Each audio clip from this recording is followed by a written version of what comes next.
Hello, everybody, and welcome to the 108th episode of the longest tenured Denver Nuggets spin-off podcast in the world. Welcome to the DNVR Nuggets' Serbian Corner. My name is Miroslav, and before we begin, please let me remind you to like the video on YouTube, and if you haven't already, subscribe to the DNVR Sports YouTube channel and DNVR Nuggets podcast channel. The audio version of this show is perfect for your commute or to make your office/home office time more bearable. If you want to support the show more directly, you can become a Patreon supporter at patreon.com/MiroslavCuk, just like my Sicko tier supporters, Peter Plummer and Daniel Lynch. The week behind us began with nothing. Absolutely nothing. Nothing has happened in the Nuggets universe since we learned about Jamal's contract extension 2 weeks ago, as it shouldn't. It's freaking September. So, what are you doing here today, Miroslav, you might ask? Well, I'm hanging out with some friends of mine, ready to talk about our favorite team and try to be creative about it. Don't expect too much, though. It is September, for crying out loud. First, a debutant on this show. Some of you know him as Mr. Exquisite Nugget, sometimes with one X, sometimes with three X's.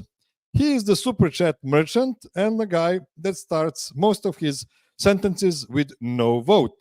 Calling from Las Vegas, Nevada, it's Cedric Exquisite. Welcome to the show, Cedric.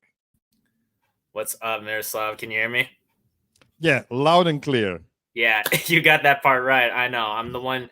I wouldn't say no vote. I would probably be the one who annoys Kale's ass all the time on DMVR, always super chatting. Just always, making a name for myself and always coming up with the weirdest hot takes. So that's pretty much me. You got that right, guys. What's up? So tell us a bit about yourself and how you became a Nuggets fan. Well, it's actually going to sound crazy. I was born in Denver, but I was also raised in Cali. So for majority of my time on it, I was there. I was also actually a Lakers fan, but I wasn't as much of a Lakers fan. I was just kind of like watching Kobe Bryant and, Shaq, all those guys growing up. I pretty much lost that interest when we came out here to Las Vegas, Nevada, because my dad's work brought me out here where I am. And I pretty much just love and respect the name of the game ever since, from Carmelo Anthony to every single player, whoever the Nuggets, from J.R. Smith when we had that 2009 Nuggets team. I really thought we were going to win the championship that year, by the way, but it's all good until I think it was last year. And it was so crazy because 2023, it was like my biggest year I've been invested in the Nuggets, and was the same year we won the championship. And miraculously, I was 23, so I think it all worked in my favor. So you're not saying you're the only reason the Nuggets won that year, but no, I would not. Of course not. But I still have a feeling that is destiny right there, though, Miroslav. Considering I'm like, I just turned 23. We win the championship. I turned 24 later that year. I'm just like, what more could you want? Considering, well, I'm a 99 baby, so every year is pretty much my year. Yeah, well, there's a lot of superstition in sports fanhood, and I'm not really superstitious. I'm justitious, as Michael Scott would say in The Office. Okay, next, she is the biggest Nuggets fan in South Utah because she always supports her native team, and everybody still remembers the way she channeled the love of Nuggets fans for Nikola Jokić into therapy horses that helped children and adults with mental disabilities in Colorado. On Twitter, she is MallsBalls84. Welcome back to the show, Mollie Hunt. Hello. Thanks for having me, Miroslav. So, Mollie, tell me, we haven't spoken in a while. How do you survive these off-season months? Literally or figuratively? Take it however you want. Basketball, Nuggets related, or the hot blazing summers. How do I survive not watching Nikola Jokić play basketball? We'll say that.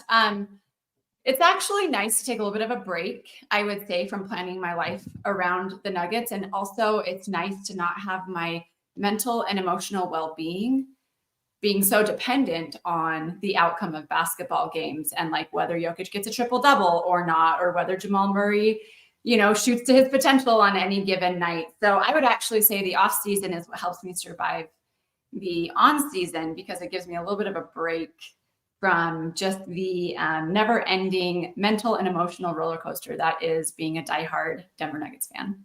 That is actually completely true. I actually also welcome the off season, and I decided to do these game shows during the summer just to clean my mind off the season, but also to pursue a dream of mine of being a game host, game show host. So, do you have a story behind that Paul Millsap poster behind you? Oh, I do. Yeah. So this is a painting from one of my good friends. His name is Aaron Hazel.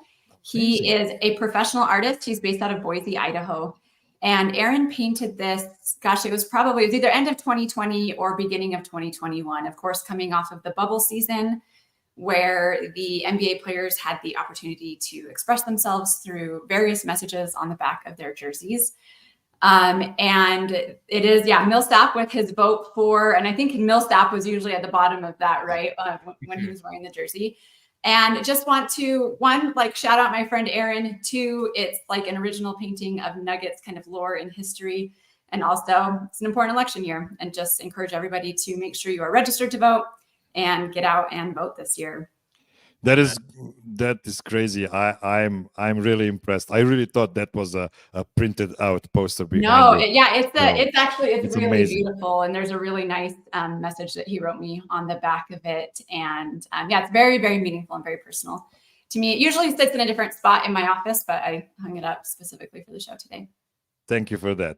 Last but not least, last week's champion, on technicality, but still a champion. He is a big Colorado Buffaloes fan, the biggest Devin Booker hater in the world, but also a well-versed basketball fan who also happens to be a co-host of the Four Corners Denver Nuggets podcast. It's Peter Martin Plummer. What's up, Pete? What's up, Miroslav? Good to be back again. So tell me, how did you survive last week's loss by the Buffs to Nebraska?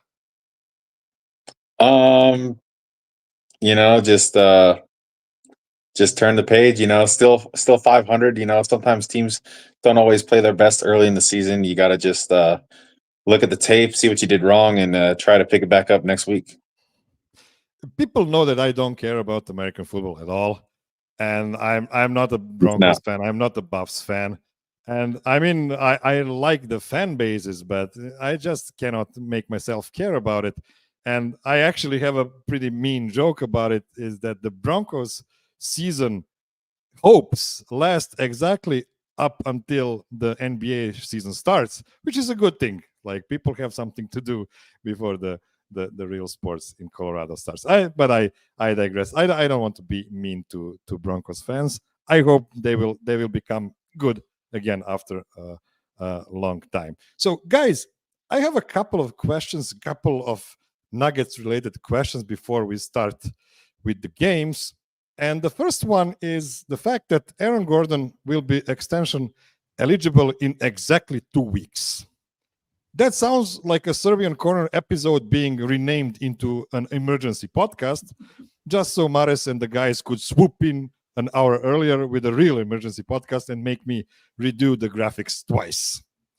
Anyway, I believe the extension of Aaron Gordon is very important, because I fear the Nuggets are just going to let him walk if he tests the free agency next summer. I don't want to hear about the revolving shark teeth again, and replacing Aaron with Peyton and replacing Peyton with no one. Am I too harsh with this assessment, or do you maybe share my concern of the complete disassembly of the championship team? Let's start with Cedric. If I'm being for real 100% honest, Miroslav, just the way they handled KCP, who was my favorite player leaving, by the way, I wouldn't say it's like an all given that he's going to walk, but I really hope the Nuggets manage a way to retain Aaron Gordon regardless, because he was the reason we won that championship in 2023 for a reason. All points really just point back to the fact that, we traded Gary Harris, RJ Hampton to Orlando to get Aaron Gordon on this championship team. It didn't happen in 2021, unfortunately, because Jamal was injured, but I know for a fact if we're going to have any shot of winning another championship, it has to be with AG. But knowing this front office or the way Calvin Booth handled that KCP, departure, I just don't see that really happening unless somehow, some way we manage this. I don't even know if it's cap space. I just think it's about the second apron. The second tax apron might really penalize us if we, choose to give Aaron Gordon that, big pay. So, Mollie, when the Nuggets won a championship, that was the first season of both Bruce Brown and KCP on the team. It was the only season of Bruce Brown on the team. And those two guys were just model professionals, just perfect role players for that team. And Bruce Brown was honestly like the sixth starter who really helped the Nuggets win that championship. Then we lost Bruce. We know we couldn't hold on to him. But then we lost KCP this summer. Is it a bigger deal to lose Aaron Gordon just because he would be the third, basically, starter being lost? Or is it more than that, considering how big his imprint on both offense and defense of this team is? Yeah, I think, as much as it was so sad to see Bruce leave, although we knew we couldn't keep him. Sad to see KCP go, obviously. Losing Aaron Gordon would be like an absolute travesty. And I think Nuggets Nation would be very fair in revolting against the Cronkies in the front office at that point. I think they get a deal done. Aaron's too important to the team. To Cedric's point, that trade will go down as one of the most probably important trades for sure in Nuggets. Well, who knows what's going to happen in the future, right? But super important trade leading up to this point. One of the most lopsided isn't the right word, but so valuable for us on the receiving end of that. I hope and pray that the Cronkies and Calvin Booth aren't stupid, right? And that clearing some space by letting KCP go, as sad as that was to pave the way for getting the Aaron Gordon deal done. I think that they are going to have to go into that second apron. I don't know all the ins and outs of that. It sounds like the penalty box, right? You go above a certain number, you're severely handicapped in the years going forward. I think we have 2 years to win another title, right? This year, we go into next year, have to go into the second apron to keep Aaron Gordon here. After that, I hate to say that it's that's when kind of you look at the changing things up, trading Michael Porter, things like that. But it's they've got to get it done. They've got to try. They've got to give themselves the opportunity for the next 2 years. And if they don't, super, super tragic. I think Gordon will take a bit of a discount. I think he feels, well, this is my assessment of it, right? To me, Gordon's on this spiritual journey also. And I think he feels there's so much opportunity here in Denver with Jokić. He and Jokić are on the same wavelength. And I just think that both sides want to be able to keep him here. And I don't know that it'll get done in 2 weeks, but I think they get the deal made early in the season and lock him in for a couple of years. Yes, thank you. Pete, before KCP got a chance to walk, I kind of felt that's something they plan on doing, just not offering him anything substantial, so they could get some sort of cap relief there. And I was trying to force the hand of the Nuggets by helping the wave of unsatisfied Nuggets fans online. We know that front office will read some of the stuff, and my hope was that if we are loud enough, they might push the button and actually extend KCP. But that, of course, didn't happen. Do you think it would make any sense to try to make that kind of pressure on front office again, or do you think they already know what they want to do? Yeah, I don't think that really matters. I don't think they feel the pressure from the fans. Look at the TV dispute. They don't want to go down that rabbit hole, but owners are famous for saying one thing and then doing another. So the thing with Aaron Gordon to me is I kind of feel like it really depends on what happens this season. If the Nuggets win the championship or they make the finals, I don't think they can, look themselves in the mirror and say, oh, we don't need this guy. It's proof of concept. They've already won once. If they win again or they they get that close to winning, it would be shocking to then let him walk. If they don't make the finals, I could see that being the Kroenke sort of out to be like, well, we don't have a championship team anyway. Let's let him walk. So unfortunately, I'm going with the mindset of like, he probably won't be back, but if he is, I'll be pleasantly surprised. So you definitely don't expect an extension now, and think that this is something that's going to be resolved in 12 months.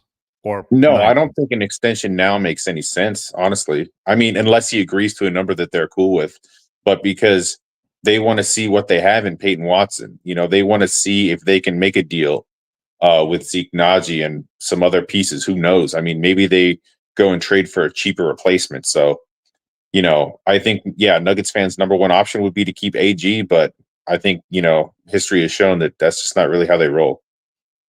Cedric, what is your expectation of what's going to happen with Aaron's contract in the next 9 months or so? If I'm being honest, I really don't see Aaron Gordon probably returning to this team, just because I know how Calvin Booth or the Kroenkes have just been towards, like, say, well, we couldn't do anything with Bruce Brown. We couldn't do anything with KCP. Who knows if this third time is like just kind of what Peter said. Yeah, I don't really see how, aside from the fact that the money isn't the issue, I think the restrictions really in that second apron or all those details, like, we're going to be in a lot of trouble, considering it's just like we've already paid Jamal Murray. And this is kind of why I labeled that one video of mine, like, Jamal's, I don't want to say it's just outright cancerous, but just the fact that we re-signed Jamal to such a big extension is going to cripple us down the road. Like, even my friend Noah Linden, like, we can't do much now that since Jamal has been extended. Who else can, what else can we do now? Can we extend Aaron Gordon? Like, MPJ's still on his contract. Jokić has obviously got his contract. And I just feel like we're very limited right now in both options and resources, considering who would want to take AG, or would we just let him walk? Should we just extend him and take a chance on this team, knowing that we don't really have as much numbers as we did last year? So that's kind of where I'm at, because I just wouldn't be so certain if AG really does come back, even if he wanted to, quote unquote, take a pay cut. But I have faith in the Nuggets regardless. So, Mollie, if you had a crystal ball and you would see that Aaron is actually leaving next summer, what would be your prediction about the Nuggets' chances going forward? Oh, I hate that we're putting this out in the universe. I don't buy it. Like, I just can't. I mean, maybe the Kroenkes will disappoint me dramatically and let him go. I'm trying to, like, have faith that they're willing to go into that second apron for at least 1 year and make sure that we don't close windows and doors on ourselves prematurely. I don't think our chances are good after that. I mean, P. Watt's a giant question mark. This season's going to be very telling. And maybe, I mean, with Jokić, you've always got a chance. I think Jokić and Jamal, right? But you need those other key players around them. All the stars have to align to win a championship. And yeah, I think our chances definitely go down. I would hope that P. Watt, rises to the occasion, and Christian Brown and some of those other dudes. But I think if the Kroenkes let Gordon walk, they're closing the door on themselves and, kind of giving up. Okay, that will be enough about Aaron Gordon. We'll talk about Peyton Watson after the first break. And I need to do something before the break. Yep. What am I supposed to do? Here it is. Okay, so it is time for our first break. And please let me tell you about Empire Today. If you live in Denver, you've probably been at the DNVR bar. And if you are visiting, you definitely need to go to the DNVR bar. The bar itself is amazing, and the people inside of it are even better. And when you get there, ask for Brendan Vogt. When you find Vogt, ask him where Adam is. This is what most people do. Adam will take you upstairs so you can see the studio, or more precisely, the fourth wall you cannot see on the show. But you know what else you can see on the show? The wonderful flooring in the studio. They told me the flooring was from Empire Today. So I'm really glad to be able to do the Empire Today read today. With Empire Today, you get shop-at-home convenience, the right product for your needs, quick and professional installation, and a price match guarantee. Empire Today is the best place to get new flooring, so of course they have copycats, but they can't beat them on quality, service, speed, so they advertise low-quality products that Empire Today simply won't carry. Empire Today won't promise the lowest prices because anyone who does that is putting flooring in your home that they wouldn't put in theirs. Empire Today keeps shopping for floors simple with a curated product selection. Their philosophy is to help you find what you need, not overwhelm you with thousands of choices and substitutes. What they leave out of their selection is as important as what they put in. Empire's product team exhaustively combs through thousands of product samples each year to find the perfect styles. Their virtual floor designer is a great way to see how new floors will look in any space. It's easy, just snap a picture and instantly see how the new floors will look in your room. Shopping for floors at a big box store can be frustrating. You might talk to someone today who was working in the plumbing yesterday. So this is no diss to plumbers. Flooring is all Empire Today does. They live and breathe flooring, so you can be confident you're getting honest, upfront advice.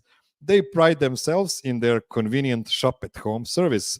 They help customers shop for floors where they use their floors so they can see exactly how their new floors will look like in their home's lighting and decor, so they can make an informed decision. They service their own warranties. If an issue does arise, just call Empire. They service all warranties themselves. You won't have to track down a manufacturer's phone number. Schedule a free in-home estimate today. All listeners can receive a $350 off discount when they use the promo code DNVR. Restrictions apply. See empiretoday.com/DNVR for detail. Okay, we are back. And as promised, let's talk for a couple of minutes about Peyton Watson. He is one of the most important guys for the long-term health of the Nuggets roster, and yet I fear the general lack of shooting on this team might limit the minutes he'll be able to play next season. Please, first of all, tell me if you agree with this sentiment, and also please give me some bench or staggered lineups you think would work really well with Peyton on it. Let's start with Mollie. Wait, you wanted like 5-man lineups? Can you guys hear me okay? There was some glitching. Yes. I don't know if it was on my end or... Okay. Yes, it's fine. Miroslav, I thought you meant you wanted like what commercials should he be in? What's his next, what should he be doing with Jokić after hotels.com? No, I'm kidding. I have a hard time kind of making these predictions. I'm not really an X's and O's person. And I just feel like there's so many unknowns with kind of the new supporting cast of Russell Westbrook and Šarić. And I'm curious to see what they all look like together. I think you're right, though, in that if P-Watt isn't shooting well, he's kind of unplayable in a lot of situations.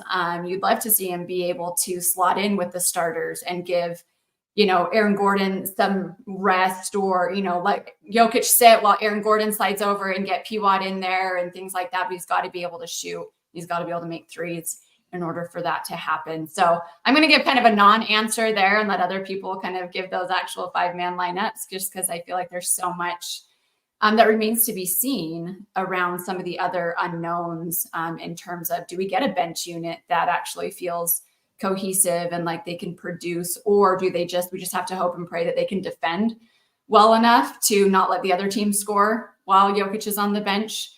And let P-Watt really lean into his defense there, or can he really emerge as a shooting threat? Pete, what's your assessment of this? I don't want to call it a problem, but Peyton just does not seem to be optimized with this roster that is in place. So I got a couple lineups for you. I think if you have Jamal at the point guard, Julian at the 2, Peyton at the 3, slide MPJ to the 4, and Jokić at the 5. You've got 3 starters, and then Strother who can space the floor. And, traditionally, Peyton's more of a 3. MPJ 6'10". He can guard most 4s in the league. But offensively, you can still have MPJ space, and you can actually put Peyton in the dunker spot in the AG role. I think out of all the people on the roster outside of AG, he'd probably be second best in that role. So, he's got long arms, he's 6'8", and he's a good leaper. So I feel like they can do that same little pick and roll, short roll to Jokić, and then if nobody's, tagging the roll man or in the dunker spot, you have lobs to Peyton right there, and you still have good spacing. The other lineup I have is it's the same 4, but instead of Jokić, we're going to have Dario Saric at the 5. So this would be more of a bench lineup, but I know everybody's probably thinking, well, that lineup's way worse because you have Saric instead of Jokić, which, yeah, that's true. But the big difference between Saric and Jokić is Saric is a much more willing 3-point shooter. So we know that Jokić can shoot threes, but he usually is, pretty hesitant about it or takes him late in the clock. I think Saric, you'll see this year when he's setting a pick up top and he's popping out, he'll be very willing to shoot those when he gets the ball off the roll right there. So that's another way to open up the floor more and give more room for Peyton to drive and find spots on the floor to be effective. So I have to ask you now, in the first lineup you mentioned, so you have 3 starters in Jamal, Michael Porter, and Nikola Jokić, which means that basically you have Aaron Gordon and Christian Brown playing with the bench some minutes to optimize Peyton with the starters. Like that leaves us with some really clunky minutes before or after that, right? I didn't think about that part. That's why Malone gets paid the big bucks. Hey, the homework assignment was optimize Peyton Watson. That's why I didn't even give an answer. It sounds very messy. I'm just mean to Peter because he is really into these weeds, and I'm just trying to have fun with it. It is difficult. Cedric, do you have maybe a bit of a different lineup for us? Oh, I do. It's actually way opposite of Peter. If we actually go with the normal lineup, I think this could be a potential starting lineup. Like we got Jamal, we have Christian Brown at the 2, we have Peyton at the 3. We take out MPJ and put AG at the 4 and Jokić at the 5. Yeah, I think we can make that work if that were to be the case. Because if MPJ, I'm not saying he's going to regress or anything, but if say he gets hurt, if he's just resting, I could probably see that working out. And if it's a bench lineup this is kind of the tough one. We got Russ at the point guard, Strother at the 2, Peyton at the 3. We put Zeke. I know I don't like really putting in Zeke, but if Zeke's at the 4 and then we put Saric at the 5, that could be more than likely our most viable, in terms of just all around good second starting unit. So I would say that's probably our next lineup that would involve having Peyton work better with, probably the chemistry from UCLA with Russ, and since Strother will be out there with Saric as both shooters or on the perimeter, it might honestly work in our favor. And then of course we have Zeke probably just in the paint most of the time. You are all right, because there's no great answer actually, and I actually like this lineup Cedric put out because it's horrible spacing around Nikola and Jamal. You know what? If there's a person that can handle horrible spacing, it might be Nikola Jokić. But yeah, I don't think he would love playing with that lineup a lot of minutes. I hope we see Nikola Jokić stagger more this season comparing to the previous season. I mean, he did do a bit of stagger, the end of the first quarter and the end of the third quarter. He's usually there with 3 or 4 bench guys. But I would like to see those minutes be prolonged a bit and just played the rest of the starters together, and put one bench guy here and there and try to figure out from there. But definitely, I'm not crazy about the spacing of the whole team as an ensemble, and I don't see Russell Westbrook helping that problem much at all. What do you think, Mollie, about Russell Westbrook's role on the team? Do you expect him to play a lot of minutes next to Jamal, or maybe be exclusively playing without him? I think the latter. Like, I think he'll be playing opposite Jamal. I think he will be kind of expected to lead the bench, kind of slide into where we had Reggie Jackson previously. Remains to be seen how that's going to work out, right? Like, I think that's the thing I'm most excited and nervous about. Like, am I going to be a Westbrook fan this year? Like, he's on our team.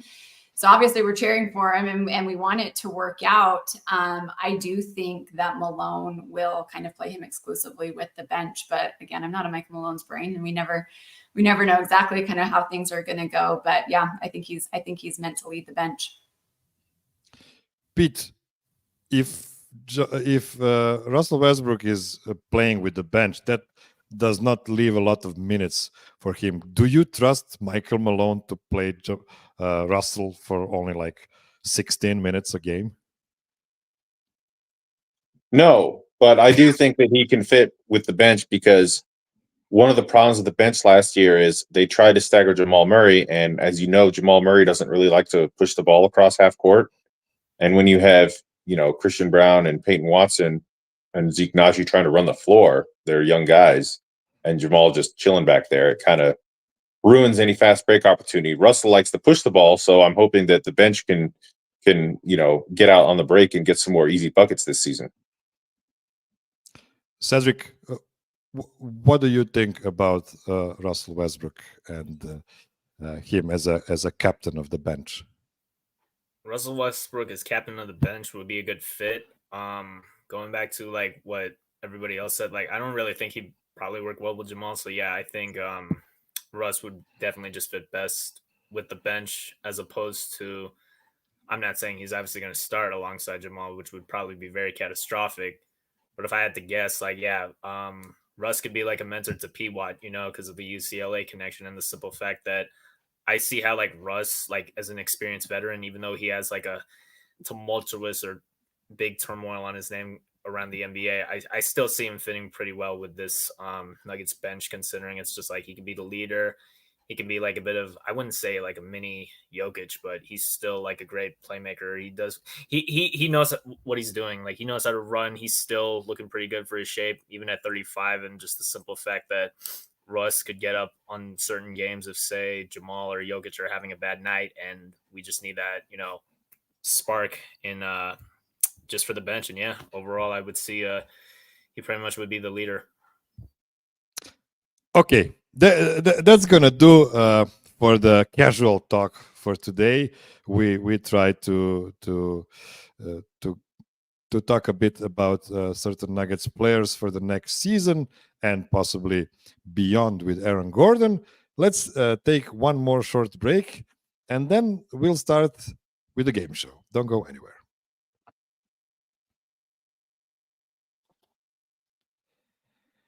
Okay, we are back, and here comes the old trusty presentation, PowerPoint presentation, and we start per usual with the tiebreaker game. And our champion from last week, Pete, will have the first crack at it. And the tiebreaker game is called Let Me Brave That For You. If you didn't know, there's a search engine called Brave, just like the internet browser of the same name, a very safe and private kind of browser. So, Pete, this time around, I did not type any kind of question into the search engine. I just typed a name of one of the Nuggets, and you will tell me what do you think Brave expected for the input to be the next word. So one more word next to Aaron Gordon.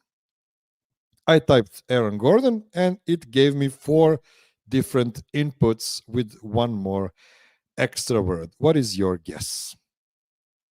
Dunk. Dunk is not on the list. Cedric. Aaron Gordon. This is on Brave, right? So it's definitely different from your usual. I'm gonna say Aaron Gordon birthday. Birthday. Good idea. Not on the list. Molly. I don't really know what Brave is, but I'm going to go Aaron Gordon girlfriend. Ah, yeah, I like that. And I expected that, but it is not on these top 4 results. Pete. Tattoos. Tattoos, also not on the list. Cedric. Aaron Gordon height. Height. I expected that as well. Not on the list. Molly. Stats. Stats is number 1 on the list. Molly, that's 4 points for you. Amazing. And you are a big favorite now for this game. Pete. Salary. Salary, not on the list. Cedric. Aaron Gordon college. Not on the list. Molly. Net worth.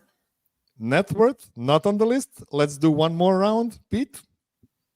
Nuggets. No. Cedric. Aaron Gordon championships. Also no. Molly. Last chance. Oh gosh. Aaron Gordon house or home.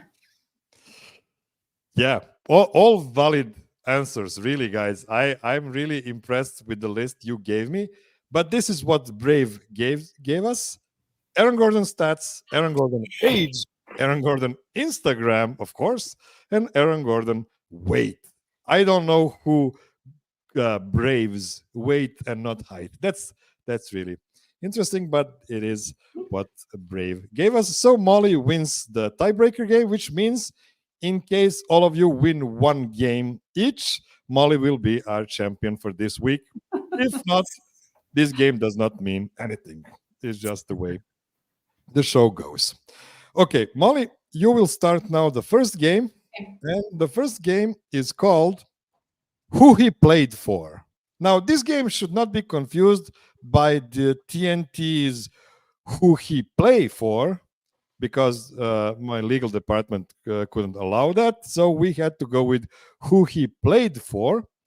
I will give you each $100 that are completely fake. You can call them NFT dollars. And you will use those dollars to invest in answers to a multiple answer questions. In this case, I will provide you with the player's name, and you will tell me which team he played the most regular season games for. So you will have 3 offered answers, and you have to choose one of those 3. But before you choose, you will tell me how many dollars you invest in that answer, and the person that will have the most dollars at the end of this game, and everybody will have 3 questions of their own, will be a winner of this game. I hope this is clear. So, Molly, the player I'm giving you is Ish Smith, and the offered teams are Detroit, Washington, and Charlotte. So not the Nuggets. And These are the 3 teams he played the most games for. We just get individual questions. Like if I get it wrong, does it get passed to somebody else? No, it doesn't get passed. Okay. This is your So question. I have 3. Okay. I think it's Detroit, and I'm gonna bet $50 on it. $50 on Detroit. Let me just fill out my spreadsheet. Pete will be second, and Cedric will be third.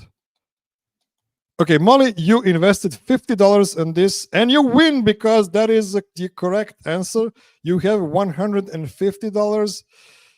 Ish Smith played for Detroit for 219 games, 140 for Washington, and 80 games for Charlotte Hornets. Okay, we now move to Pete. Pete, Your player is Jeff Green. And here are the possible answers: Boston, Denver, or Seattle/OKC.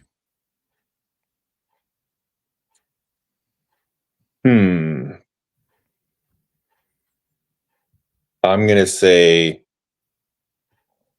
Seattle/OKC, $25.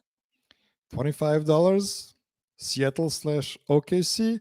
That is the right answer. You have $125, Pete. And it was actually pretty close. Seattle/OKC, 289 games. Boston, 222. We move now to Cedric. Cedric, your player is Danilo Gallinari. Here are the possible answers: Atlanta, Denver, New York Knicks.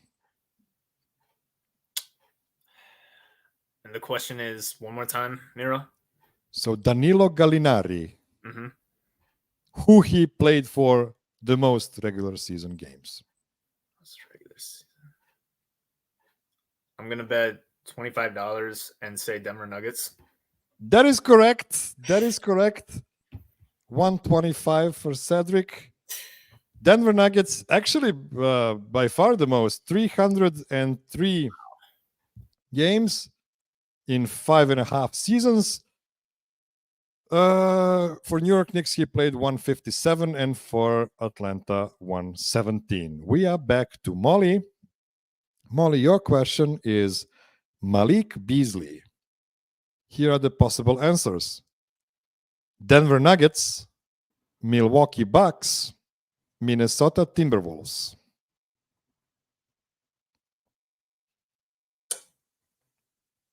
Ooh, less confident on this one. I'm going to say we'll go 25 for the Nuggets. 25 for the Nuggets is correct. It is correct. 175 for Mollie. And Malik Beasley played for 206 games for the Nuggets, 130 for Minnesota, and 79 for Milwaukee. We are back to Pete. Pete, JaMychal Green. Here are the possible answers: Denver Nuggets, Los Angeles Clippers, Memphis Grizzlies. Memphis Grizzlies, 100. 100 for Memphis Grizzlies is correct. Pete, you are now in the lead with 225 points. It was actually not close. 271 games for Memphis Grizzlies, 125 for Denver Nuggets, and 87 for LA Clippers. We are back to Cedric. Your player is Justin Holiday. Here are the possible answers: Chicago Bulls, Indiana Pacers, and New York Knicks. It's tough. I'm going to go with $30. And is it the Indiana Pacers? And that is correct. Indiana Pacers number one with 194. $30 means you have 155. Everybody got everything right, guys. So this is the last three questions. Mollie, you have 175. Pete, 225. Cedric, 155. So think about that when you are betting in the last round. Mollie, Marcus Camby. Possible answers: Denver Nuggets, New York Knicks, Toronto Raptors. I mean, I got to wager it all, obviously. So 175 on the Nuggets. 175 on the Nuggets is correct. That is $350 for Mollie. This is how you play this game. And now we are going to Pete. Pete, you need to bet at least 126 to win over Mollie. Just a little advice before you go. Your player is Randy Foy. Possible answers: Denver Nuggets, Los Angeles Clippers, Minnesota Timberwolves. I'm going to say 200 on the Timberwolves. 200 on the Timberwolves is correct. Well done, Pete. And it was extremely close. Timberwolves 191, Denver Nuggets 185. Super close. Wow. Super close. Pete is winning this game, but Cedric, you still get your last question. And the question is J.J. Hickson. Answers: Cleveland Cavaliers, Denver Nuggets, Portland Trailblazers. You have 155 points. Not that I it's go with not- just not- 150, but I feel like this is tough. Now, may I remind you? Well, actually, you cannot catch Mollie, so it doesn't matter how many points you bet here. Just in case there is a complete tie at the end, even after 3 games, it doesn't matter. Last week we had a case when Woya won it all, but since he couldn't win another show, he had to move aside. So it might be important that Mollie is actually number 2 on this game, but we'll see. So Cedric, what is your bet on J.J. Hickson? Cleveland, Denver, Portland. It's not Cleveland. I want to bet 150 on Portland. And that is our first incorrect answer. The correct answer is Cleveland 223, Denver 162, Portland Trailblazers 99. Wow. So Pete wins this game and Mollie is second, just in case we need a double tiebreaker at the end. By the way, Pete is already in the semifinals. So in case he wins this show, one of the other 2 competitors will move to next week's show. I'm just catching everybody off guard here. Okay, it is time for our last break, and then we'll play 2 more games on the other side. Don't go anywhere.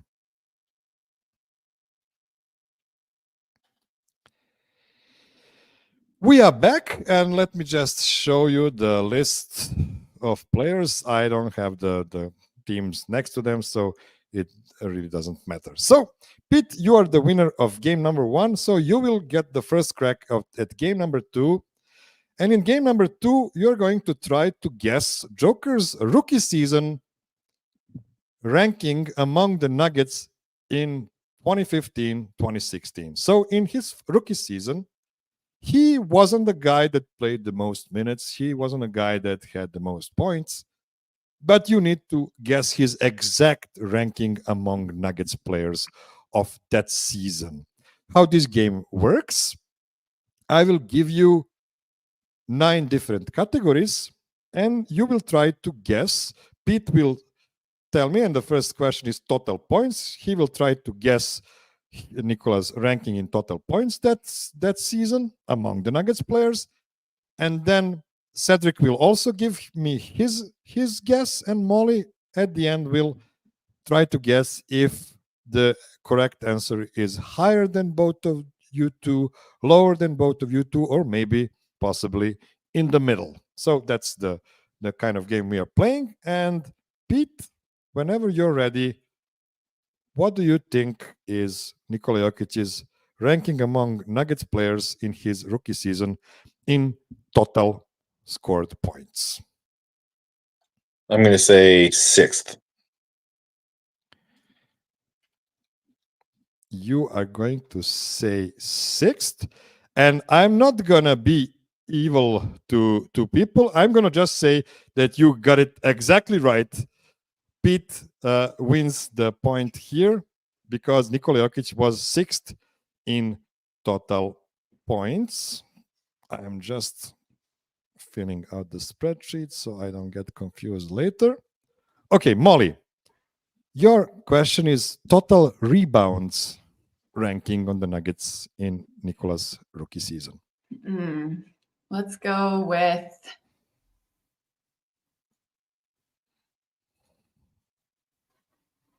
third. Second? Third? Can I? We'll go third. You- I'll say third. I'll stick with my original. You want to say third then? Yeah, we'll go 3. Okay. Pete, what is your guess? I will say second. Okay, Cedric. I'll go with fourth. Okay, fourth or lower, actually. This is your tiebreaker. And Pete is correct again. Number 2, Mollie wasn't sure what to say here. You were really, really close to get this one exactly right. Pete gets the second question exactly right. Again, Was Nurkic first that year? No, it was Kenneth Farid. Wow. Oh, that's right. Yeah. And do you know who was the first in points that season? Gallo? Total points? Yeah, Gallo tended to Gallo? miss a lot of games in his Nuggets tenure. Wilson Chandler? It was actually Will Barton. Will Barton Yeah. scored Wow. the most points in 2015, 2016, which is pretty crazy. He wasn't even starting. That's crazy though.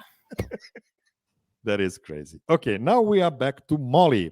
Mollie, your guess on Nikola's ranking for total assists that season. I started on the rebounds one. Am I starting again on? Oh, did you? Oh, Yeah. okay. Let me then just move. You are right. Cedric will now start with the assists, total assists that season. Cedric. I'm gonna go with third. Third. Pete. Second. Second.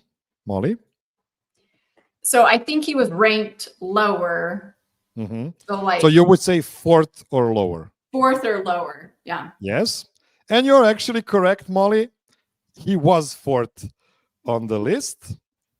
Number 1, if you believe me, was Emmanuel Mudiay. I Ew. know. That's wild. Dark times, dark times. Okay, we are now back to Pete. Pete, your question is total blocks on the team. I'm going to say fifth. Fifth. Mollie.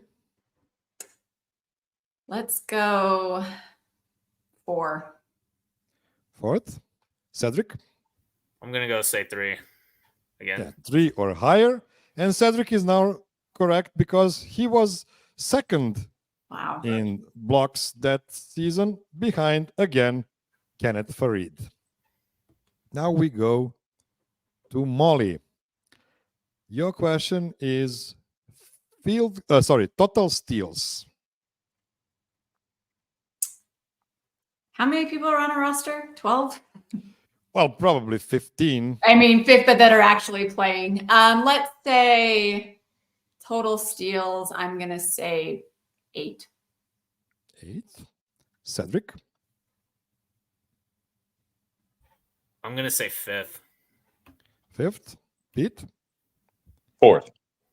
4th or better. Another point for Pete. He was actually second in total Wow. steals Holy cow. on the team, Fast even hands. as a rookie. No wonder has he's our those- highest paid player now. Yeah, I guess he deserves it.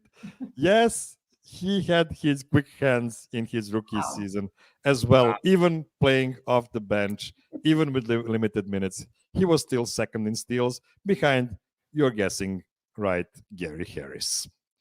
Okay, now we move to Cedric, and your question is field goal percentage ranking on the team. Okay, overall. So we probably have like 12 players, and this is Jokic's rookie season, right? Yes. I'm going to say I want to say he was 4th. 4th.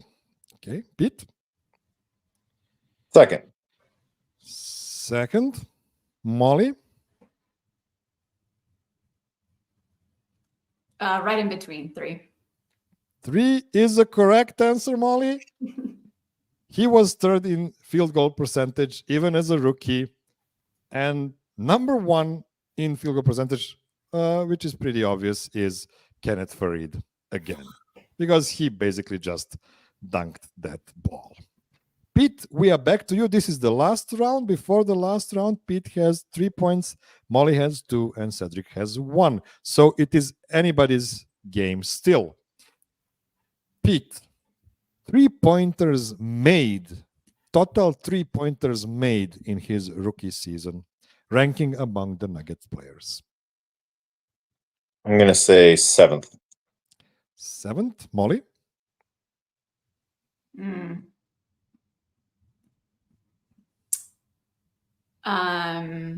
6. 6th. Cedric? I'm gonna say he was 8th. 8th or lower for Cedric, and this is point for Cedric because he was 9 Mm. 9 on this list. So this is second point for Cedric. 2 for him, 2 for Mollie, and 3 for Pete. We are back to Mollie with games played. And it's the ranking on the team, not the number of games played. Yes, ranking on the team For games among all played. players in his rookie season. 6. 6th, Cedric. I'm gonna say 4th. 4th, Pete. 3rd. 3rd or better, and Pete gets this one as well. He was actually 2nd in games played, Oh. even as a rookie. The guy is just a tank, and what you gonna do? But by the way, it wasn't a plan for him to play in his rookie season at all. But since Nurkic got injured, he got those minutes, and I guess it only took a season and a half for Michael Malone to discover he should be the main building block of this team. Okay, last question is for Cedric. Cedric, total minutes played in that season. Now, he was 2nd in games played, but what is his ranking in minutes played?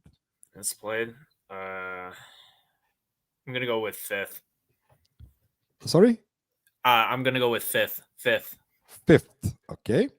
I thought you said 5th, but second language, I wanted to be sure. Pete? I'm going to say 7th. 7th. Mollie? I'll go 6. So right in 6th. between. Yes, and actually Cedric was correct at the first try. He was 5th in minutes played. Yes, Gary Harris was number 1 in minutes Gary played. Harris? No way. Yeah, Your boy. the most minutes played. Yeah, that's my season. guy, man. Will Barton was number 1 in games played. I believe he played like 81 games that season. Will Barton did. So in this game, we have, as I said, 4 points for Pete, 3 points for Cedric, and 2 points for Mollie. So Pete is the winner of game number 2, which means he already has 2 games, which means either Cedric or Mollie will be the winner of today's game because Pete is the automatic winner and he cannot win 2 shows in a row. I know it's super confusing, but I just need enough players for the semifinals in 2 weeks. So this is the battle between Cedric and Mollie. Mollie has the tiebreaker, but everybody will play game number 3, which is called, let me just show you Is these. the name mashup rankings. games? We have to do this one again. It is. Can I have your full Using name, one. sir? Slash Win. Madam, in case somebody is here for the first time this season, I'm going to explain the rules. So I made up a 3-part full name that consists of 2 different persons. First name is going to be the first name of the first person. The second name is going to be a mashup between the last name of the first person and the first name of the second person. And the third word will be the last name of the second person. That sounds confusing, but when I tell you that if the person number 1 is the first guy that got paid playing next to Nikola Jokić, it is. And the second person is the most handsome DNVR Nuggets guy behind Miroslav, the answer will be Gary Harrison. So, I hope this is all clear, and I know you've all watched shows before, so it should be Pretty easy. Pete, you get the first combination as the champion of game number 2. And here it is. The first person was born in 1996 in Boston, Massachusetts. Boston. The second person is not a person, but something a soccer referee can signal. Pass. Okay, Cedric, any ideas? No, I'm gonna pass. Molly? Yeah, I'm going to pass. We need more clues. Yes, I agree. Pete, clue number 2. The first person was drafted by the Detroit Pistons, but will play for his 5th different NBA team next season. The second person is not a person, but a signal by a soccer referee that makes one defender particularly sad. I'm sorry, guys. It's just crazy. Pass. Cedric? I feel like I know the name, but I don't know the second part.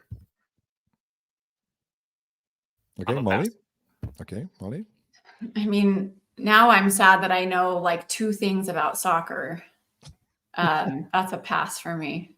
Yeah, I'm just being mean because I know nothing about American football, so I'm making you think about the sport everybody else in the world calls football. Okay, third and final clue for Pete. The first person won the NBA championship as the 6th starter for the Denver Nuggets. The second person is not a person, but a signal that somebody scored a goal for the opposing team.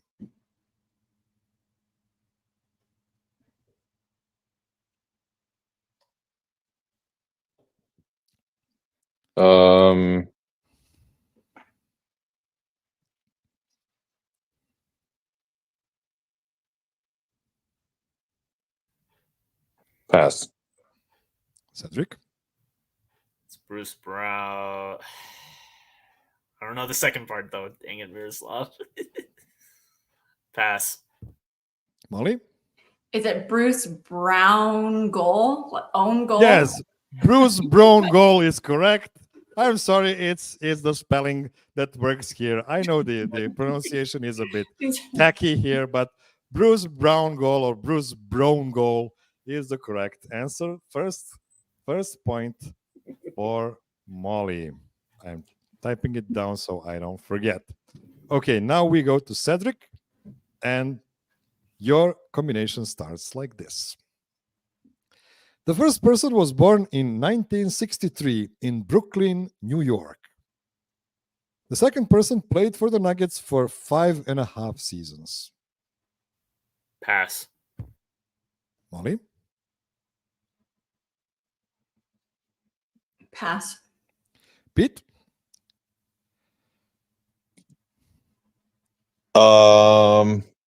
Michael Jordan Hawkins. That is not correct. We are back to Cedric. The first person has won 2 Olympic gold medals, but never played for West in the All-Star game. The second person scored over 12,000 points playing for 5 different NBA teams. Pass. Molly? I mean, I appreciate Pete's starting hint there, but I'll pass. Pete?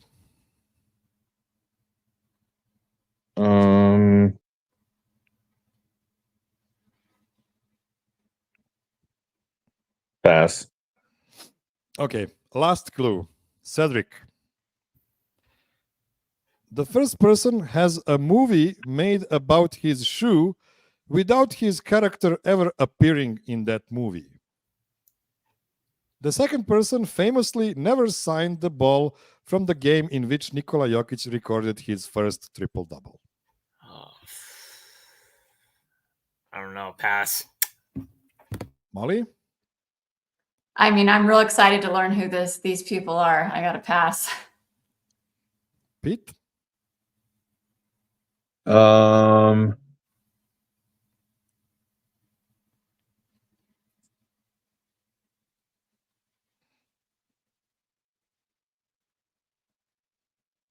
don't know who the second player is. Who was on that team?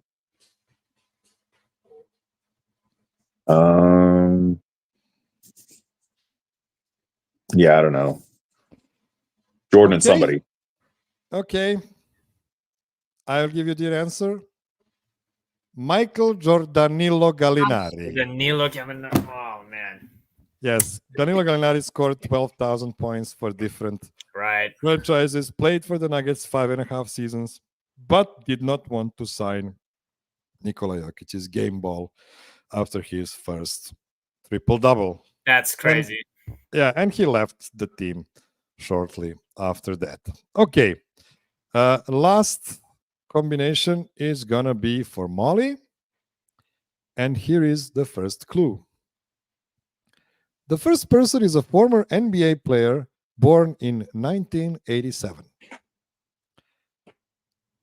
Former NBA player born in 1987. The second person is an actor born in 1956 in Biloxi, Mississippi. Pass. I don't know. Actors. Pete?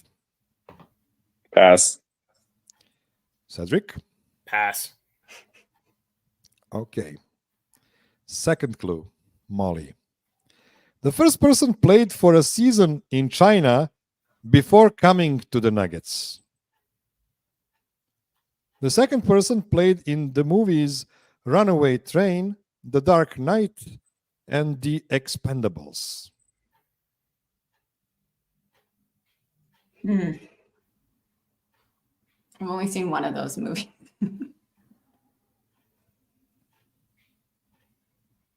Pass.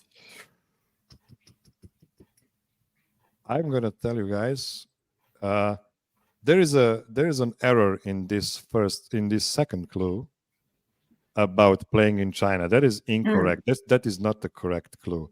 I will give you another second clue for the first person, and it is gonna be that this is a former.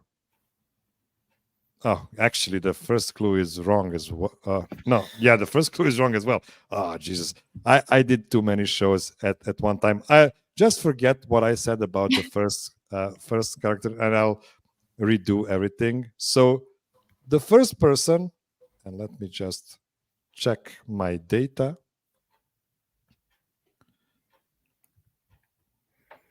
One second. So the first person is a former NBA player.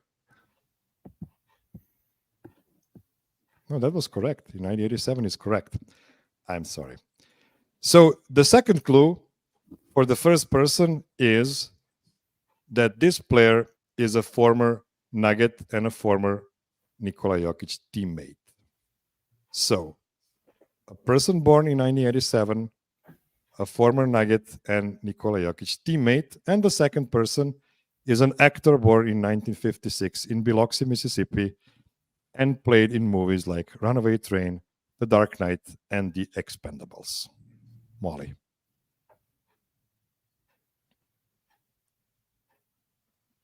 So former Nugget and teammate of Jokić. Nikola Jokić, yes. Okay. Born in 1987. 1987.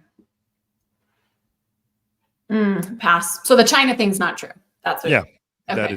that is not true. Okay, I don't I'll know pass, how that came there. Pete. That's a official pass. Pass. Cedric. Pass. Okay. Last clue. Oh boy, I'm excited to see the last clue. This one is gonna be correct.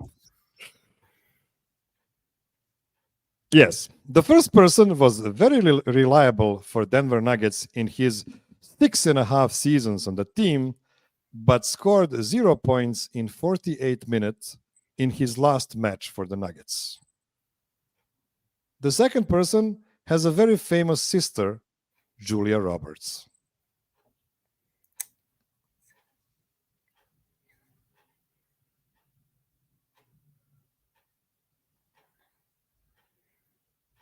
So an actor born in 1956 who played in The Dark Knight and The Expendables and has a sister in Julia Roberts. And the first person is an NBA player born in 1987, played for the Nuggets for 6.5 seasons, but scored 0 points in 48 minutes in his last match for the Nuggets. Who's guessing first? Is this me? Mollie, yes. Oh, sorry. Just waiting for somebody else to say something. I feel like I should know the first one, but I'm going to pass. I can't figure it out. Pete? Yeah, the first one's Wilson Chandler, but I don't know who the actor is. Cedric? I want to say it's like what is it? Not the second. I don't know. It's like something Eric Roberts. I don't know the player. Pass. Pete gave us the first half, Cedric gave us the second half, and the question is Wilson Chandleric Roberts. And Larry Roberts. Wow. That's the actual combination there. So, since Mollie won one of the combinations in this show, she is the winner of game number 3. And Pete, congratulations, you are the formal winner of this show. But Mollie goes to next week's show. Of course, if you are Mollie free to come back next week and defend your throne. Do you think you'll be able to do that? I'm not sure. We'll be in touch about that, but that was fun and That's super fair. Frustrating, Miroslav. That was a lot of fun. Very frustrating, Miroslav. Yeah. Yeah, the frustration waits on your answer for next week for sure. I'm sure of that. Okay, guys, do you have any parting thoughts before we go? Excited for the season. There's a lot of this feels like a very important one in terms of what then the next 2 or 3 years look like. I mean, you can say that for every season, but I'm excited that we're getting close to tip off. Cedric? Don't mind the fact that I have 3 X's in my name. It's not a porn star or anything. I just it's just a bit of a running joke between me and the DMVR fellas. And no, Kale, I won't stop super chatting. That is fair, and say hello to Las Vegas. What about you, Pete? Any closing thoughts? I'm just relieved that the Nuggets got the Murray extension all wrapped up, and we got the core of the team. Yeah, the main 2 guys going forward. Yeah. It might be a very short core, but let's hope the core actually extends to more than 2 guys, and that we actually see them play together for a long time. Okay, that is all I've prepared for you this week, my dear listener. And please, and I cannot emphasize this more, take the word prepared very loosely, as you could have seen in this last game. Be well, be safe, be kind to everybody. Call your mom, and until next week, Nick Young.